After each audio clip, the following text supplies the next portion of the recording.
Assalamualaikum warahmatullahi wabarakatuh. Bismillah, innal hamdalillah nahmaduhu wa nasta'inuhu wa nastaghfiruh wa na'udzu billahi min syururi anfusina wa min sayyiati a'malina. May yahdihillahu fala mudhillalah wa may yudlil fala hadiyalah.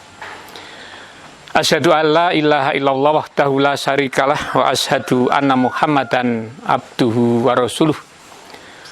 Allahumma sholli wa sallim wa barik ala nabiyyina Muhammad wa ala alihi wa ashabihi ajma'in, amma ba'd.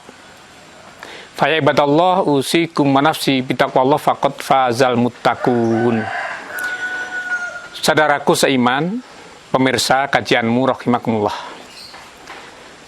Tidak ada kalimat yang pantas kita lantunkan kecuali ungkapan rasa syukur kita kepada Allah atas anugerah nikmat, rahmat yang Allah berikan kepada kita. Sehingga sampai hari yang berbahagia ini, kita masih diberikan kekuatan iman Islam, diberikan kekuatan lahir dan batin, serta semangat untuk terus menyuarakan kebaikan. Pemirsa kajianmu rahimakumullah, di dalam Al-Quran ada 3 nama surat yang diambil dari nama hewan kecil, yaitu An-Naml, semut. Yang kedua Al-Ankabut, laba-laba. Dan yang ketiga An-Nahl, lebah. 3 hewan ini yang sering diperumpamakan kehidupan manusia. Semut binatang kecil yang dia punya hobi, punya kesenangan mencari dan kemudian menimbun makanan, bahkan sebanyak-banyaknya. Bahkan apa yang dia kumpulkan, baik secara individu maupun secara berkelompok, konon makanan yang dia simpan di lubang-lubang itu bisa untuk hidup mereka bertahun-tahun. Sementara semut itu umurnya hanya kurang dari 1 tahun.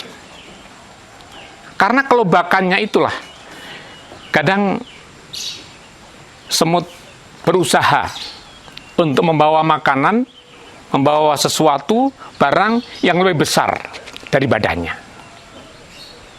Nah, gambaran kehidupan manusia juga ada yang seperti semut. Mereka menumpuk harta benda, menumpuk uang, menumpuk makanan, bahkan tidak hanya untuk diri sendiri, tapi untuk anak cucu, bahkan mungkin untuk 7 kali turunan, mungkin begitu. Nah, tentu harapan kita sebagai manusia yang punya kewajiban kita agar introspeksi apa yang kita lakukan ketika hidup ini hanya sekedar kita akan menumpuk harta, menumpuk kekayaan, menumpuk makanan untuk diri kita sendiri dan mungkin untuk kroninya dalam satu kelompok itu. Seperti semut yang dia bisa menumpuk makanan untuk hidup bertahun-tahun sementara umurnya tidak sampai 1 tahun. Tentu tidak seperti itu. Bukan kemudian Islam melarang kita bekerja, kita investasi, menabung, menumpuk harta benda. Tidak. Tetapi harapannya juga bisa ditasarufkan kepada orang lain sebagai bentuk kepedulian kita sebagai makhluk hidup. Lain dengan laba-laba yang dia membuat rumah. Bahkan dikatakan dalam Al-Quran itu, rumah laba-laba adalah rumah yang paling rapuh. Bahkan rumah laba-laba ini rumah yang tidak aman untuk apapun. Jangankan bagi serangga yang tidak sejenis. Serangga yang sejenis pun sesama laba-laba, dia tidak segan-segan menghabisi temannya, bahkan pasangannya.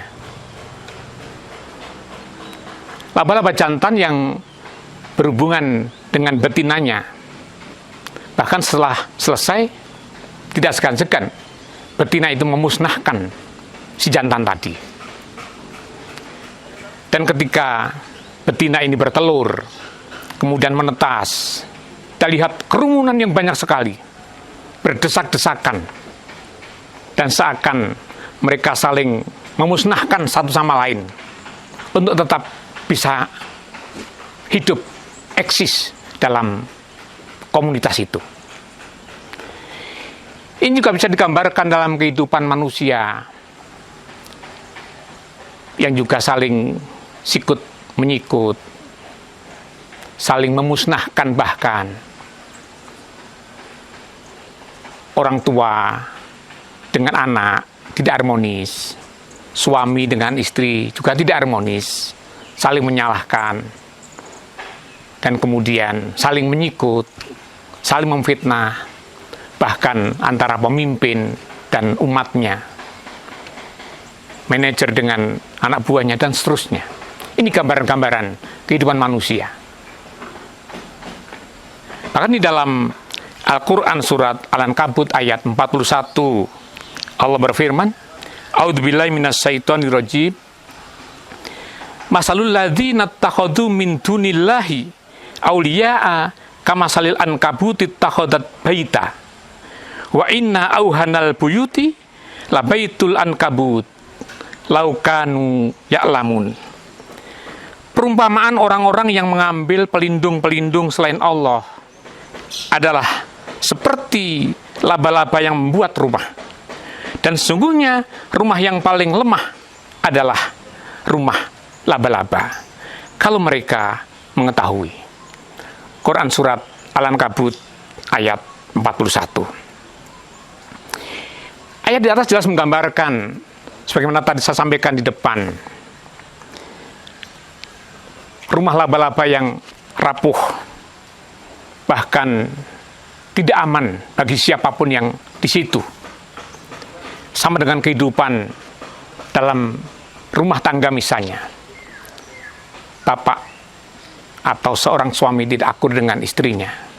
Orang tua tidak akur dengan anak-anaknya. Dan mungkin pemimpin dengan anak buahnya, imam dengan makmumnya, dan seterusnya. Ini yang kadang-kadang sering terjadi dalam kehidupan kita. Kemudian yang ketiga, lebah. Lebah ini dikatakan binatang yang memiliki insting yang sangat tinggi. Bahkan di dalam Al-Quran ini digambarkan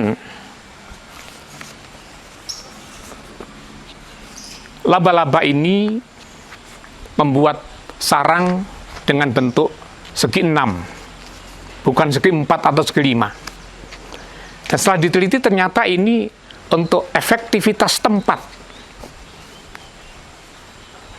Laba-laba ini sangat patuh kepada pimpinannya. Dia mengambil makanan yang halalan thayyiban, makanan yang bagus, karena dia mengambil dari sari bunga. Kemudian dia juga mengeluarkan madu dari perutnya, sesuatu yang bermanfaat bagi orang lain. Bahkan lebah ini ketika hinggap di salah satu tempat kecil, kering, tapi dia tidak akan pernah merusak atau mematahkan ranting itu, pohon itu, atau dia tidak merusak lingkungannya. Tentu ini gambaran yang bagus, yang bisa menjadikan pelajaran bagi kita manusia. Andai kata lebah itu kemudian menyengat, itu pun kalau diganggu. Dan sengatan itu juga kadang menjadi obat bagi manusia. Maka gambaran kita sebagai manusia, kemudian kita bisa mengambil pelajaran dari lebah ini. Makan, memilih dengan yang baik, yang thayyib. Apa yang dikeluarkan juga baik, baik ucapan, perilaku, sikap yang kita keluarkan untuk orang lain juga yang baik. Bahkan kemudian kita tidak memusuhi orang lain, tidak menyerang ketika kita tidak diserang atau ketika kita tidak diganggu. Tentu hal-hal baik dari lebah inilah yang mestinya menjadi pegangan kita dalam kehidupan. Pemirsa kajianmu rahimakumullah, di dalam Al-Quran surat An-Nahl ayat 68 dan 69 Allah menegaskan yang artinya, dan Tuhanmu mewahyukan kepada lebah, buatlah sarang-sarang di bukit-bukit, di pohon-pohon kayu, dan di tempat-tempat yang dibikin manusia. Kemudian makanlah dari tiap-tiap macam buah-buahan, dan tempuhlah jalan Tuhanmu yang telah dimudahkan bagimu. Dari perut lebah itu keluar minuman, yaitu madu yang bermacam-macam warnanya. Di dalamnya terdapat obat yang menyembuhkan bagi manusia.